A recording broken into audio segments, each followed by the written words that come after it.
time, long while. Yeah, it's been a long while. I was just looking at what we have to do, and I was seeing that I think we're ready in Nigeria, and we just need to see how to activate Yeah, I the think we are Nile. doing very well. Some people are communicating with me here in South Sudan, Okay. and based on my milling around the world, my being there in northern Sudan in 2008, around the Kush remnant, the Kush kingdom, my also being in West Africa, recently in Togo. We've met with more than 40 countries on African attire, and the rest of the also give us a long way to go, and also hope that what we have created is a very strong program, and we are going to learn a lot. But from time to time, also you need to set a meeting online so that we chat, we talk, and we discuss, so everybody will understand what we are doing clearly. I know. I remember the Togo, the attire, the clothing. I'd seen it, and it's West Africa. Sometimes confusing because it's actually you've heard of the Maale Empire, the Maale.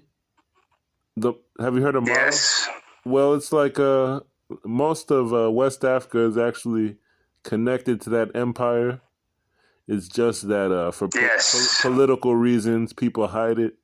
They'll say they're like 20 different countries, but if you're into anthropology, it's like all West Africa could be one country if we really want. So that's what we're working on, getting the king. Yes. And we just been having a lot of arguments, as you see in these groups, but it's like we could Maale. Yes, Empire. I'm seeing this. So we finally settled on a little known group. They're in Togo, Benin, Ghana.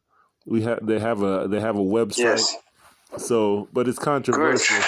It's controversial. Even the country Ghana says they're related, but there's some there's some scientific issues behind their claims. There's just a lot of confusion, but we have settled down on two communities that want to help us. We have one of them just dropped. But now the Nile, I was looking at the Nile Basin Initiative.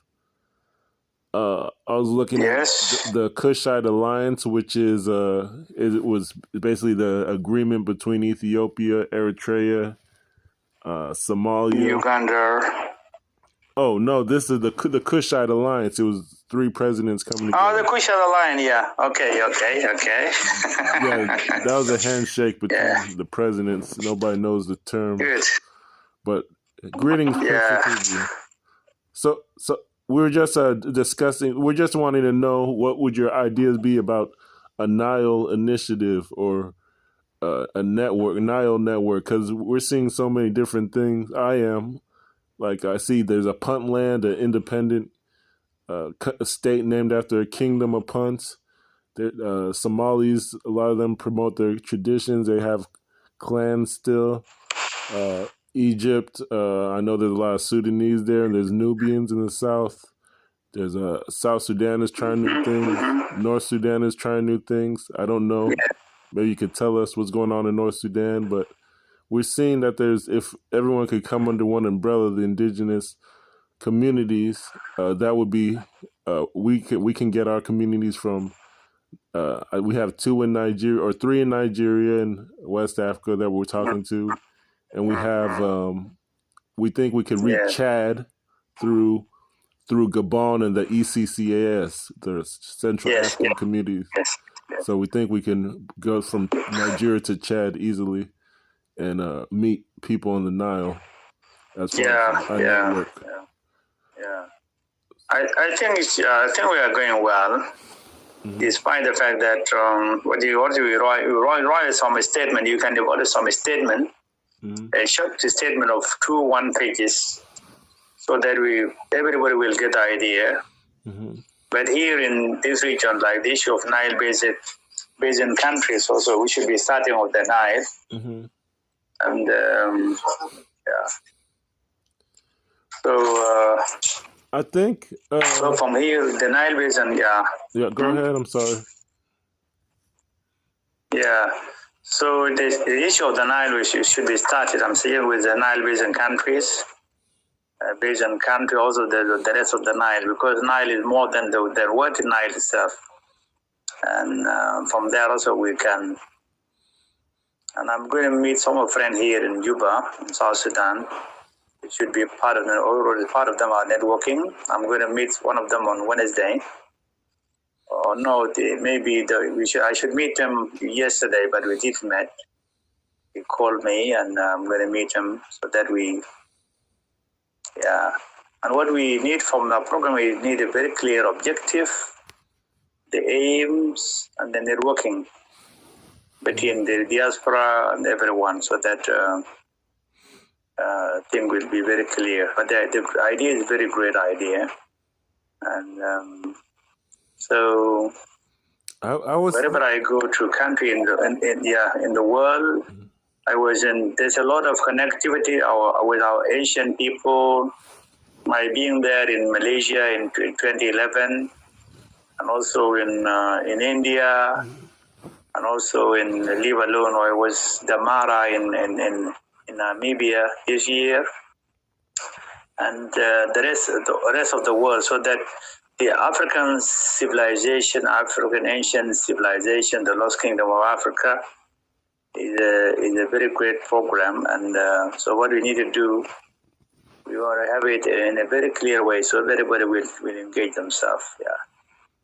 I think just from what I've been sharing and reading, that there's so many initiatives already in place in the Nile, so that are similar enough that I don't have to explain it. I think this group chief in South Sudan, if we could project it as a regional body for the Nile, that will let people organize and not have us in different places like West Africa, USA. Let us not be holding you back because we have disagreements, but we can all meet up when we're ready. But it seems like the Nile is just advanced. It's just not under one umbrella as far as the different movements.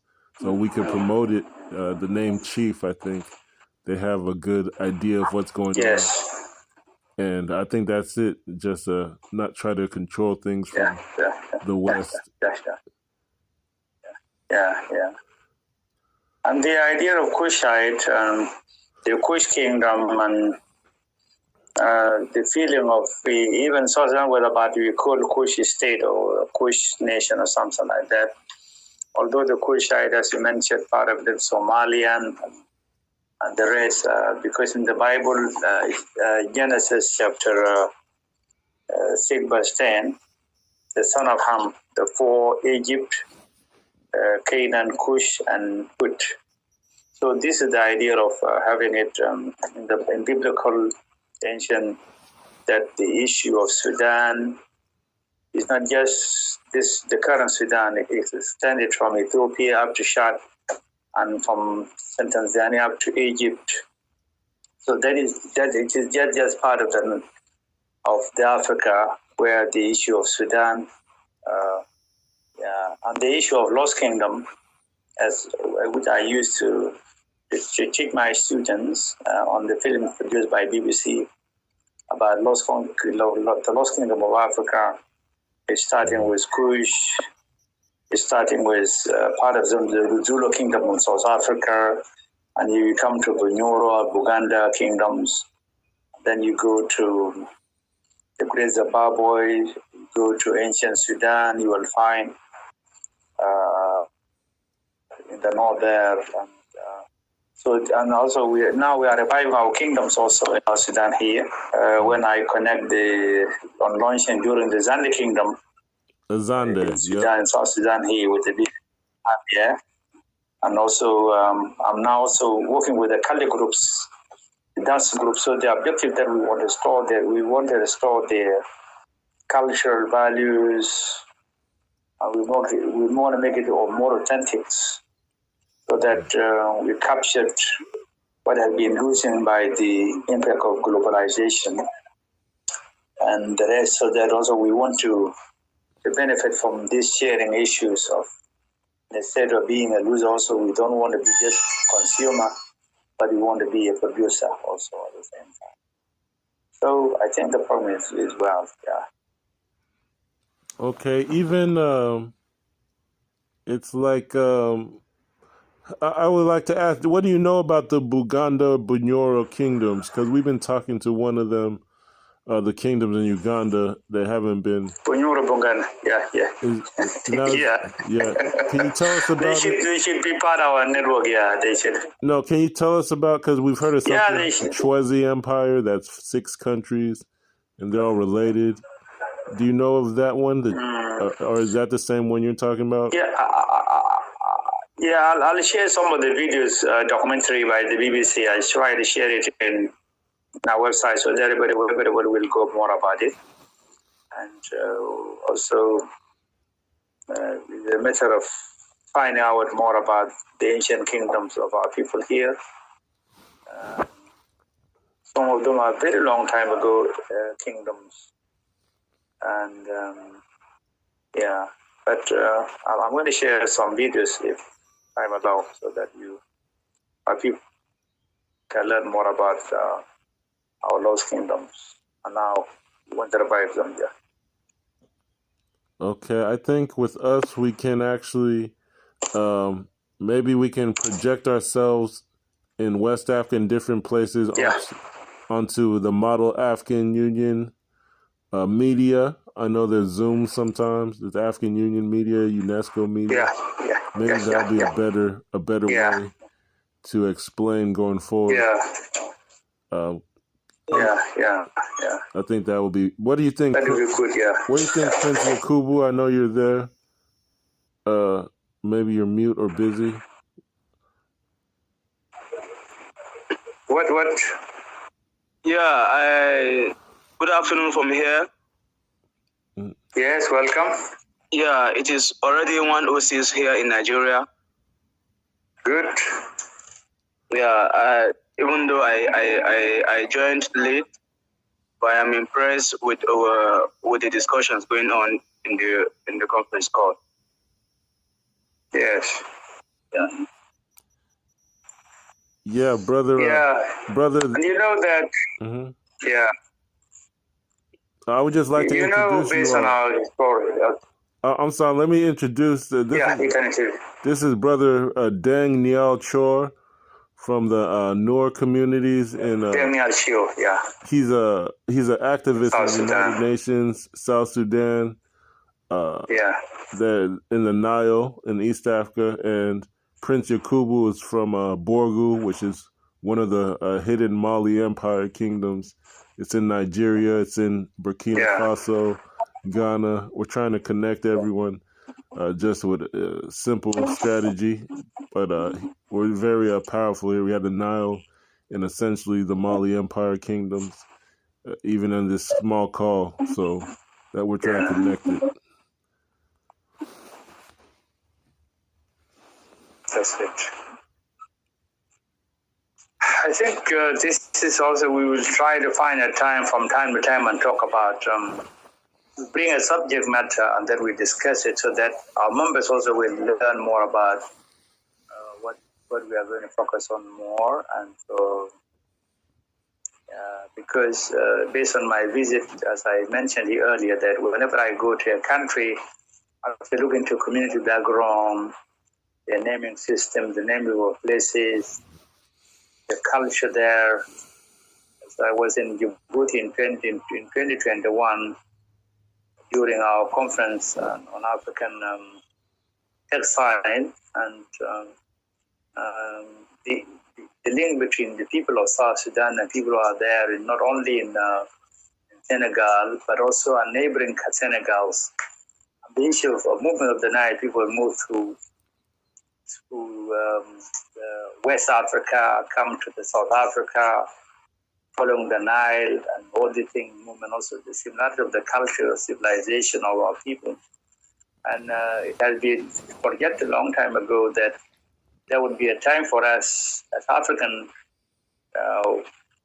we'll be learning more about ourselves, our ancient history, so that this kind of thing also will promote us, so that we know each other and we know what we can do with our civilization, how we can promote them, how we can connect everyone in Africa with the diaspora, and then we revive our kingdoms, and then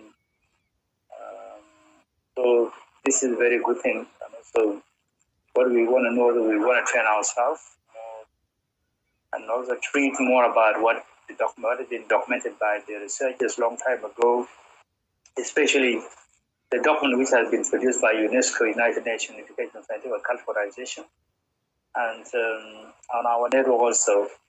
Okay. So this is what I can.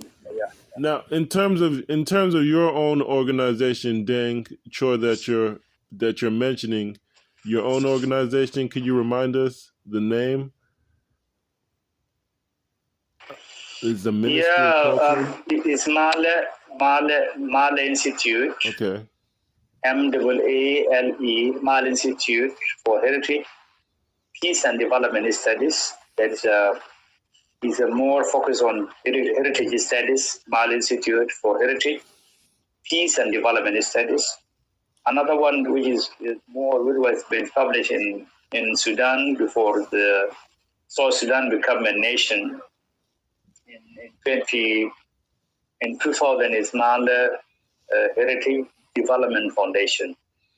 Maale Heritage Development Foundation. And the third wing also is Maale. Could you educate us? Maale Heritage. Could you educate us? Is Maale a kingdom, or is it a community or a village? Yeah.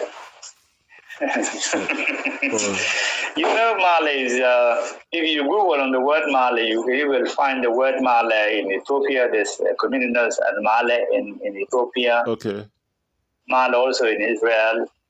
And also Maale here you find the Maale there in West Africa. Oh, wow. But Maale here in South Sudan, among the Nuer is greeting, say hi, hello, Maale. Oh. Yeah. Wow. So instead of using the Nuer name, also I'm using the Maale greeting as a kind of promoting our languages in Africa. Okay. Because most of our people here, they're being told that their language is not good, it's uncivilized, forget about your language, learn our culture. This language is not from here, it's a backward language. So when we come with the idea of focusing on our, the first word, which are blessing word, Maale, greeting. So this is a kind of a call that every community of Africa, they should focus more on their cultural values. Okay. And then they need to develop their languages. And when they develop their languages, it means that language is a vehicle for cultural heritage. Because when your language is not there, there's a lot of challenges. Because the language, it is a language which we carry the civilization. Yeah. And African people will know themselves through their languages. So Maale is a So Maale is a greeting. It's not a physical place. It's just a greeting and saying, carrying your greeting. language. Yeah. Saying hi. Yeah. Okay. Yeah. That makes sense. Yeah. Now, is in this Maale, are there branches or is there a network? Because an umbrella network. I know. There's branches. Yeah, we have branches. We have Maale in Ethiopia, Maale in Egypt, Maale in Uganda, Maale in Kakuma refugees camp in Kenya, Maale in Khartoum, Maale in different places. Yeah. Wow. So, and then we focus more on our culture, dances. Even in America, we have members of Maale. Even our work has been copied from different places now. It's become one of the leading groups in South Sudan, creating awareness to communities.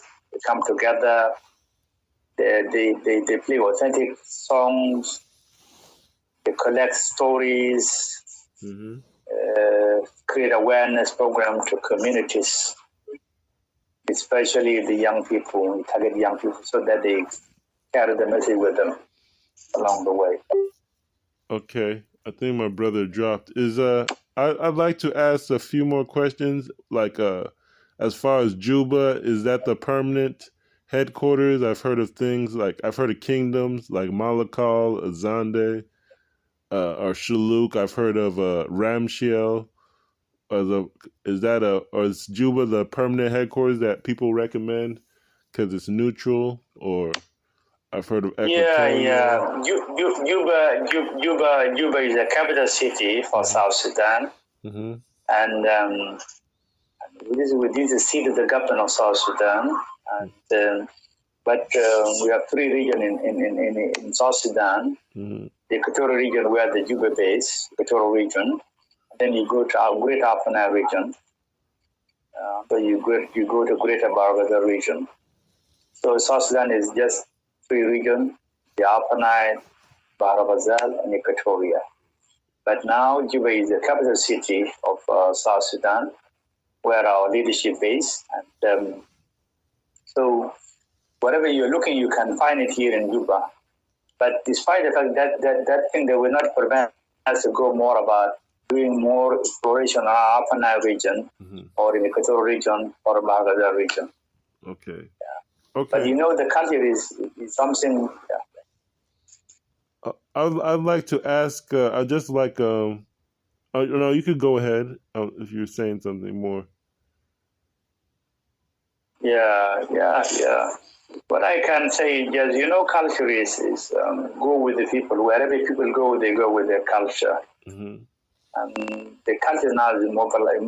Some of our communities are in Australia, some are in America, some are in Arab world, some are in South Africa, in different countries.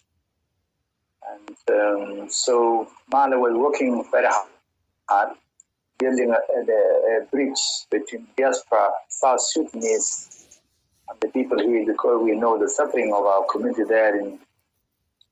there with the gap of culture with the kids. In the United States of America, in Australia, in London, UK. So this is one of the challenges now. We want to build the gap. We want to bring, and also we want the interest of the child. The good time is for learning is when they are very young. They can learn their languages, their dances, the folklore, folk tales. They can learn about their background. So it's a very big program. Okay. And we are doing through create awareness through social media. Other thing, despite the fact the issue of funding, but there one other will not prevent us, because now we take it as a message for the last 20 years, and people now they begin to understand the message itself. Okay. Even the issue of national dress. Okay, so it's this is very interesting because you mentioned that they're in certain countries. Are you the only one that works with UNESCO, or do the different branches work with UNESCO? Oh. Yeah, because we fall into network of UNESCO in 2008 when we were doing an excavation in northern Sudan. When we begin to look into ancient Sudan, the Kush kingdom of ancient Sudan. Which city was this? Which city was this in North Sudan? Northern Nahanil, they call Nahanil. Nahil? Nile State. Nile State? Nile State, yeah. So, you can Google into Jebel Barkal. Jebel Barkal is one of the heritage sites in the north, Jebel Barkal. Okay, I think I've heard of it. I can't pronounce it though. Yeah. And this is Jebel Barkal. Jebel, Jebel, Barkal, Barkal, Barkal. Jebel Barkal. It's the only heritage site, Jebel Barkal. And this also, we begin to learn about our connectivity, of people with the Jebel Barkal, because that mountain is a holy mountain, connecting between ancient Egypt and ancient Sudan. And, that was through UNESCO network. Wow. And I'm not only, but working with UNESCO, but I'm the only expert now in the country especially with the ICH, Intangible Cultural Heritage, which is when we did our training there in Algeria in 2019, when I became a trainer of trainers. Even I can even prepare some subjects. We can even, through our network, we do presentation online so that our people will know intangible cultural heritage, which is now, when you lose it, your intangible cultural heritage, that you are in fact, because the material culture and intangible culture are different. Mm-hmm. But you need to maintain your intangible cultural heritage first before you go to material, because it is the material, it is the idea. The intangible thing that will keep the tangible part. Exactly. This is that's like people always say develop infrastructure, but that's what you need the ICH. Yes. The mental infrastructure, cultural infrastructure. You have to have your identity and your civilization in mind. Even we were exploring this pyramid in northern Sudan and pyramid in Egypt. And the pyramid also, we have some kind of material design here in South Sudan. We are reflecting the same civilization of ancient Egypt and ancient Sudan. Do you still have it? Do you still have the pyramids? I've seen, the famous one in the old picture. Do you still build pyramids in South Sudan? Yeah, I have the one day heritage site. The one day heritage site when which I used it and went also document in 2011 in Wad in Jonglei State. Are there new? Are there new ones? I know the Deng Bong is there new pyramids or newer pyramids or more? Is there more pyramids besides Deng? Do people still know how to build them? There were this model. During the war, people ran away from those sides, and then they're left there. No people are taking care of them. And the idea now through Maale also, we are thinking of reviving them. Then they can rebuild, redesign, and so that they will come in the same shape. And this is what we can do through our network, because we want to revive what were there. Wow. So that we can do. Okay. I'm asking, is the ICH still in people's heads? Do they know how to build it, or they have to redesign it? Yes, they know. Wow. That's what I don't know. No, that's what people are hiding. No, they know, but nobody. No, they are not being told that this skill is very important, because they were told that these are the rubbish of long time ago. These are useless things. Yes, that's the shrine. That's the pyramid. That's where you can meet for military. You can train people. You could collect cows or money. It's a bank. So that's why. That's why they destroy. That's why people destroy the pyramids and or the Christianity. Yeah. That's why they're in the Bible. The Bible says. Actually, it says Kush was the enemy because they had so many pyramids, and ICH that was collecting all the money all the way into Israel and Arabia. They're building their shrines everywhere in different countries and taking over. So that's why they came back into Egypt and Sudan, and there was wars to destroy that ICH. But that's where our economy is, and we could do it to Somalia and places like that. So that's interesting. I never knew that. Thank you. So can we ask about the different countries, like our UNESCO and Maale institutes working together in different countries, or only South Sudan, or because there's different countries have different ICH or related ICH? Yeah. I think we can ask, I think we can ask through UNESCO, because all the UNESCO networks often they have their own. We have the regional offices in maybe in Nairobi, for 7 regions here in 7 states, and also you go to West Africa, and also because we have a network because I'm a member of the network, UNESCO network. Mm-hmm. and like in Maale, Timbuktu, and the rest of the site, so we can even ask them. They can tell us more about what is there on the heritage side. Okay. Whether that side is a local or is a World Heritage Site or is regional and something. Okay. So these are the starting point for our program, and we want to dig the past, and also we want to involve elders, because we call them custodian of the community culture, because they know more about the past. Mm-hmm. Despite the fact that if you read Think Fall Apart of Chinua Achebe, you will understand a lot of things, because it has been a psychological war for a long time, that we were somewhere tell that this is not a good thing, leave it, come to this. Mm-hmm. Mm-hmm. Yep. Yes. So this is interesting because I know we have a leadership in Uganda, but Uganda sometimes the presidents and the kings argue, and the citizens argue. So sometimes the kings could get wiped off the ministry or the leadership, or they could. It's just not stable. They have a lot of arguing going on with the politicians and kings. Yeah.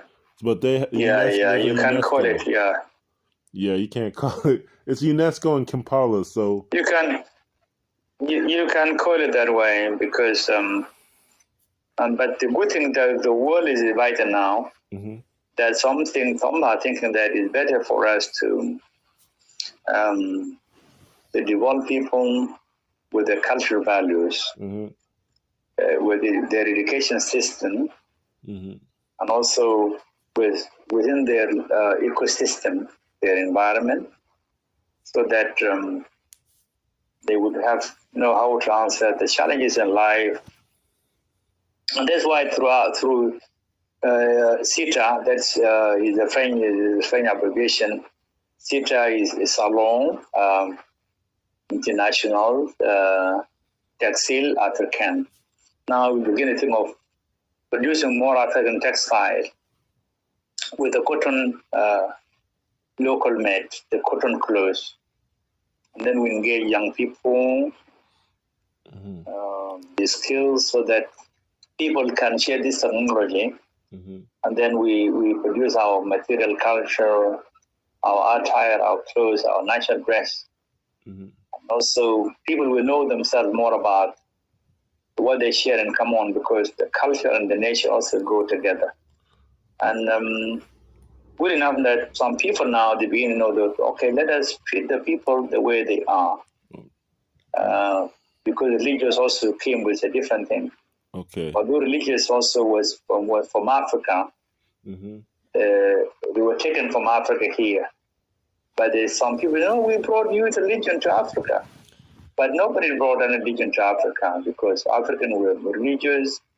Even if you read some of the writers who read how we regard God and even issue how we pray. No, we have we have read something called a comparative historical linguistics. And yes. in the USA, people can study, just like you said, the language is an intangible cultural heritage. It preserves your civilization. So they've found out a way to trace where even religion came from, because it's in the language. That's why I was saying, even the word the Nath, which means people, it's related to Dinka, of course, the Nilotic language. They have the word Nyath, which means oil, cream, which is anointing for anointed people. So it's like if you've been through, you have to be a person, you have to go through anointing or the initiation and rites of passage. So it makes sense, and that's where they get the word, the anointed one or the savior, because you're supposed to be. Everyone is supposed to be the savior of the community, and that's some of the people are teaching that this is where the Bible came from, the traditional initiation.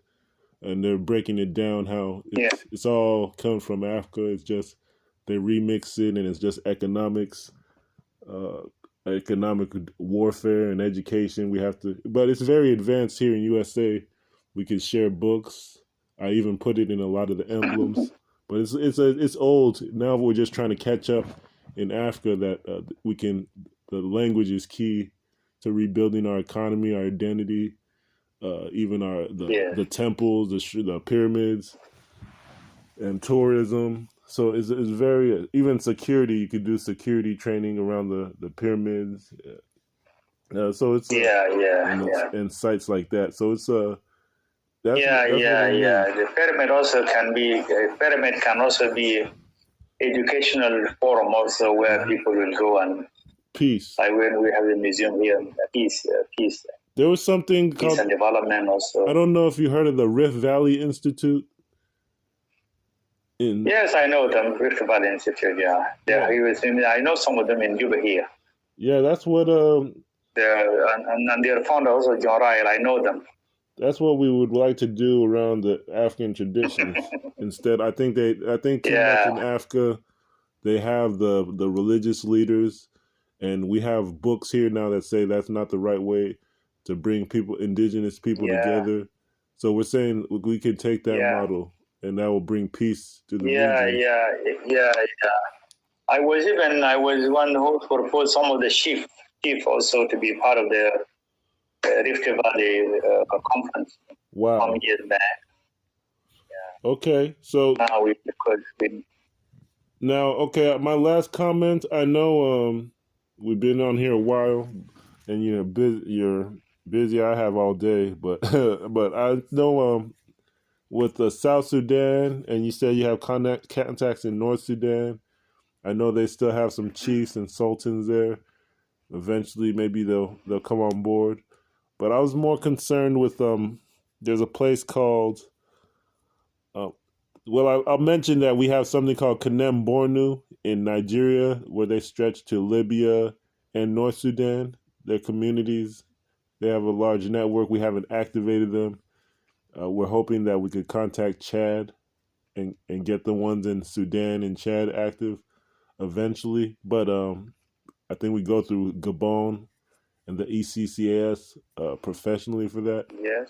But as far as the Somalia, maybe northern Kenya, Ethiopia, we're seeing that Ethiopia and Somalia, maybe if they could activate similar projects, it's been hard to get in contact with their chiefs and elders that have peace conferences. You know, they have ethnic states, but we think that the chiefs and the elders should be more involved.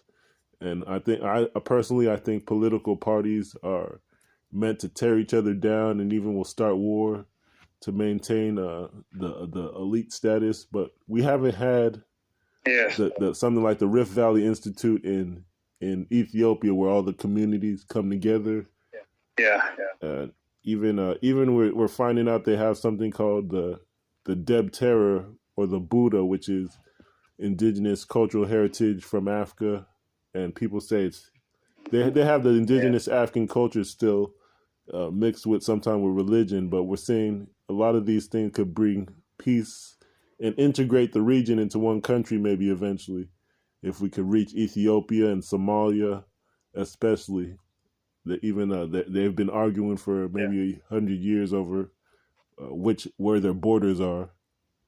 So we're saying, can we bring them together under this kind of cultural initiative to say it's one region, it's one people. So those two countries especially, we think are important. What do you think? Yeah, I think it's good. It's a matter of time and matter of what is going to be shared, and matter of give them a very clear message of what we are doing. Because I've been feeding this for the last 3 years. The networking also online, also the connection between people at home and diaspora, and also through UNESCO network, which I've involved myself. I have some colleagues in every country in Africa here, through African network, through here UNESCO network. My friend Garba Mahdi there in Kano in Nigeria also can be part of our network, and then we explore more of our ancient kingdoms. How can we bring our communities and how can we encourage them to be themselves? Okay. In Somalia and Ethiopia, have you had success as far as bringing chiefs together or even locating them? I found that's hard to do myself. Yeah, I can try. Okay. I saw one. I have one contact maybe. I have a couple contacts in Ethiopia, but I've seen one institute that I think they work with UNESCO actually. That's a thing. UNESCO sometimes doesn't connect people. I have one contact on WhatsApp.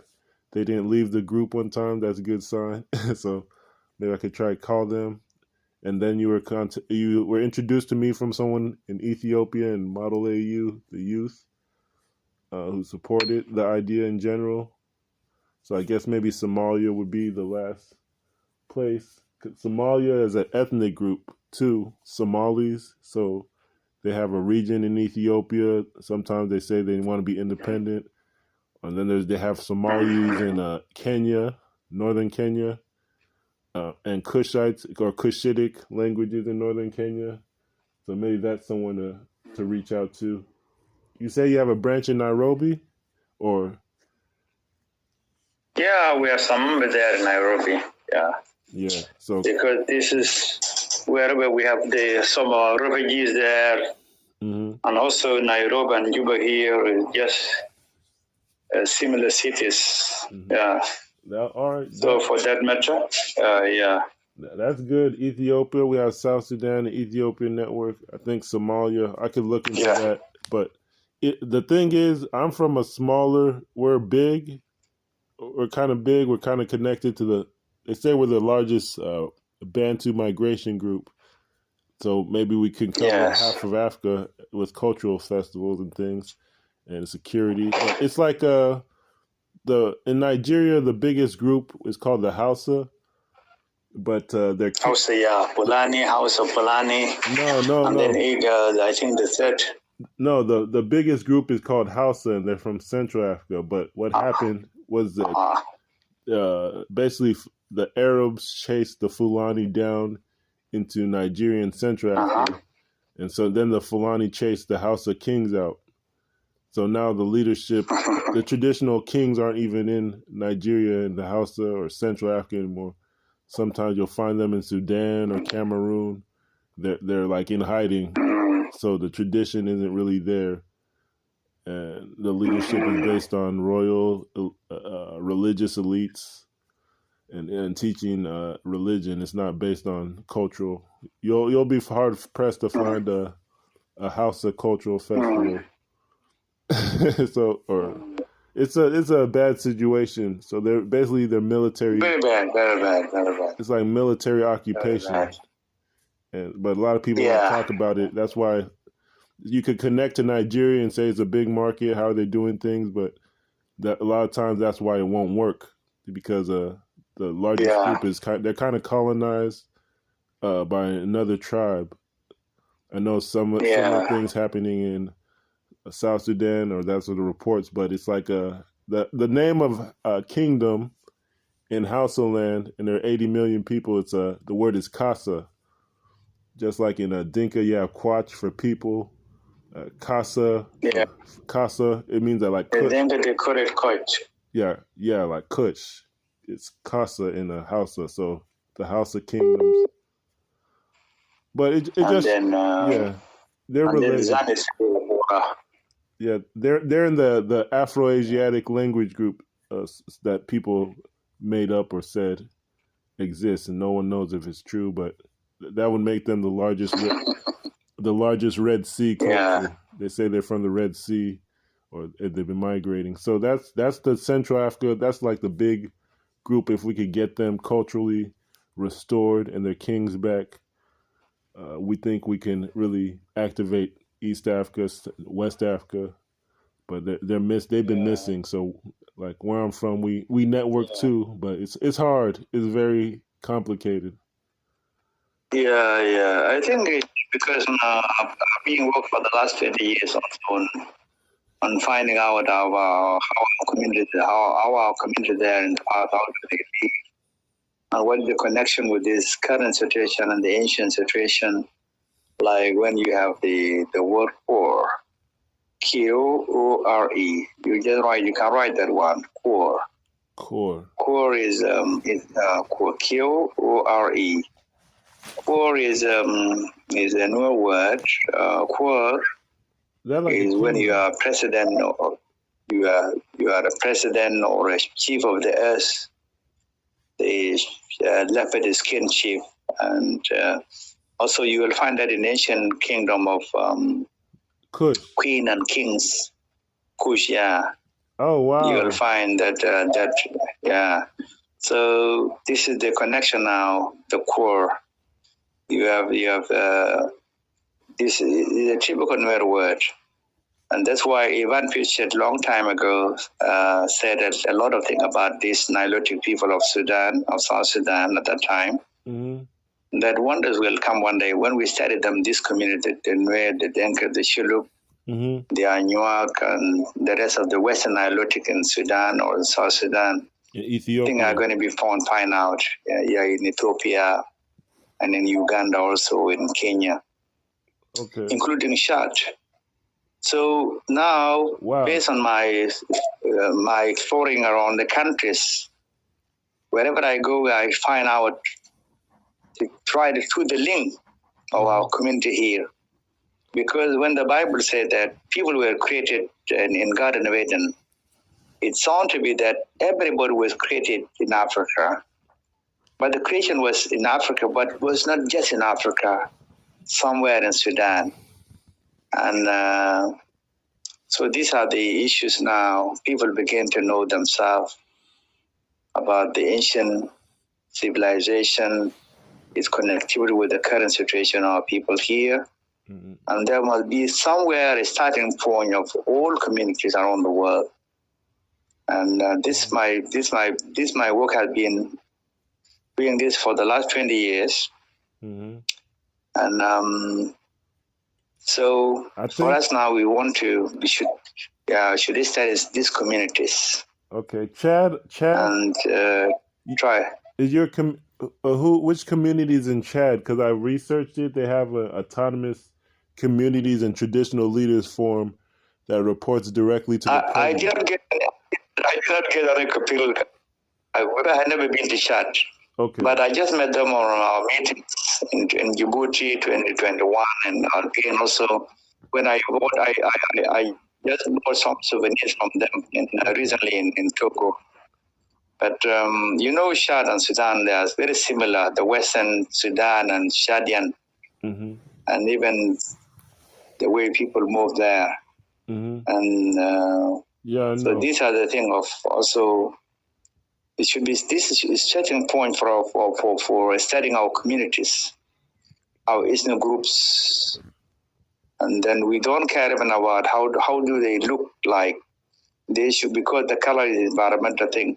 Oh, and my being also in Algeria, because the color is environmental thing, and the shape also for a period of time the environment shapes some people. Wow. And my being there with the people from Algeria, they are Mazik, the very tall people there, also whom I met in 2019. Wow! And they tell me their tales of ancient tales.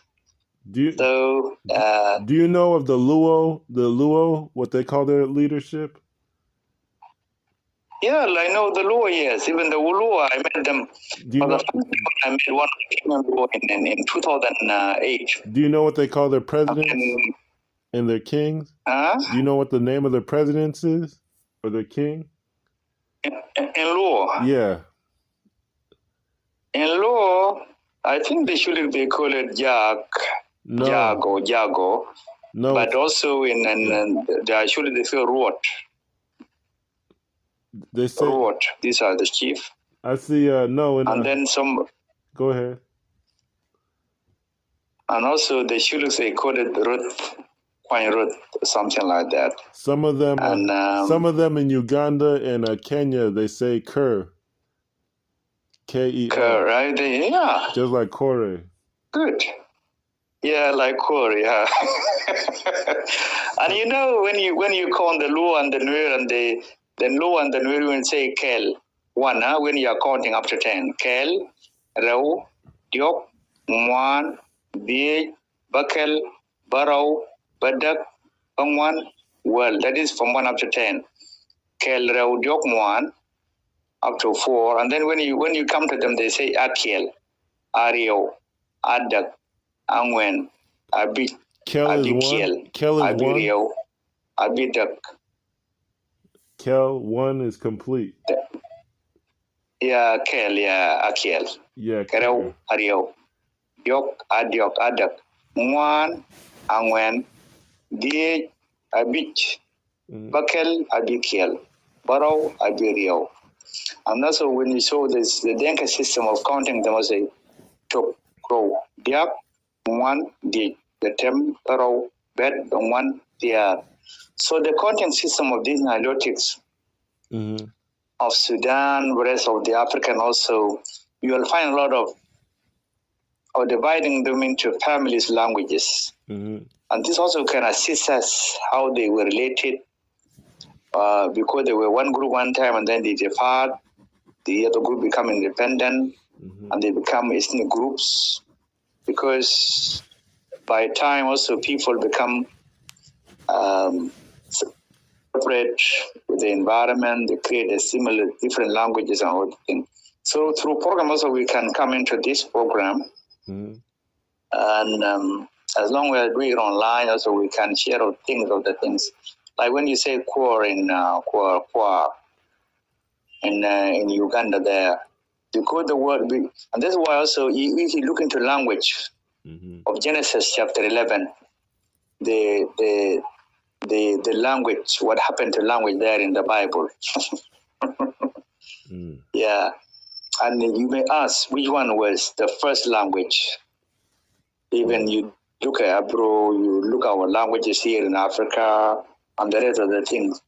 So it's a very big program of knowing our past. Okay. Qore president. That's something. Yeah. Okay, I'm gonna change your name on my phone to Qore for the organizer. Qore, yeah. Qore. Yeah, you make Qore, Qore. That's in. That's an. Is it Qore? Is that in the ancient term? The ancient. Yeah. But the current now you write K, U, A, double A with 2 dots. Even I can share it with K, U, double A with 2 dots, another A with 2 dots, and then R. K, U, A with 2 dots, another A, then R?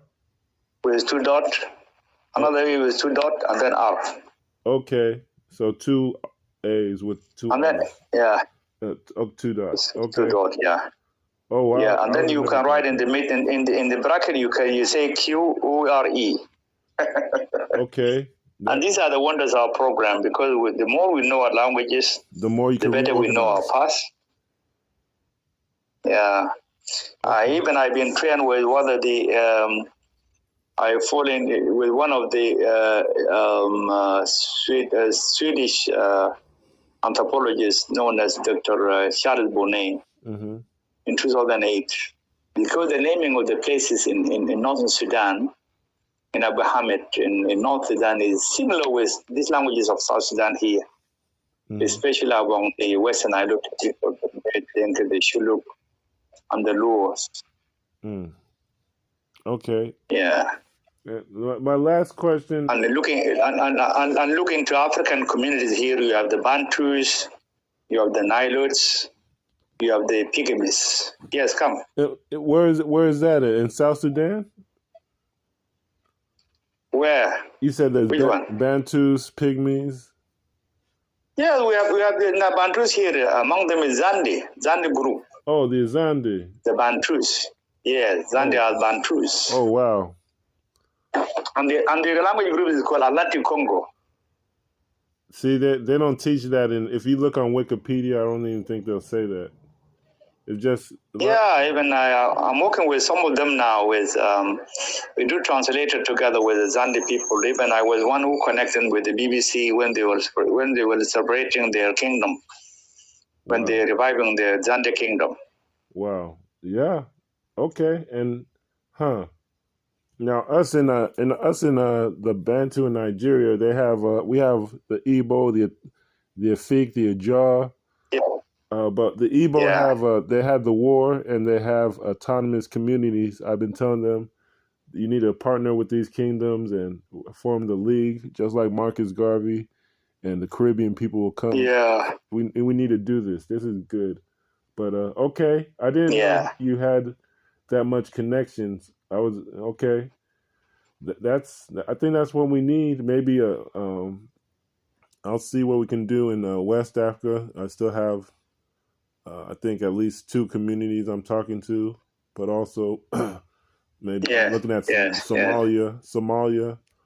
Because I think what happened, especially there's a war going on, or I don't know if they ended it, but we saw as soon as Eritrea and Ethiopia and Somalia met to talk about an alliance, and this a war just broke out, and we're like, wow. So yes, that's unfortunate. But okay, is there anything you'd want me to look into? I know you said a write-up on what we're trying to do. Yeah, what we can also look into, you have to look into our ancient king, the ancient king of Egypt. Yeah, because I used to share them, the Harka, Tutankhamun, Pei, and the rest of the kings and queens of ancient Egypt. These are the people from, because even their naming system is similar to what we are using here in South Sudan. With certain communities here in South Sudan. So, knowing our past also, we can look into kings and queens, the system. Like the word, when I say the word Qore, and because the word Qore was used for male and female. Wow. And and even looking to the Qore system, you come also to the pyramid, the way the architecture system of design, and the language vocabularies, and also the shape of the people there.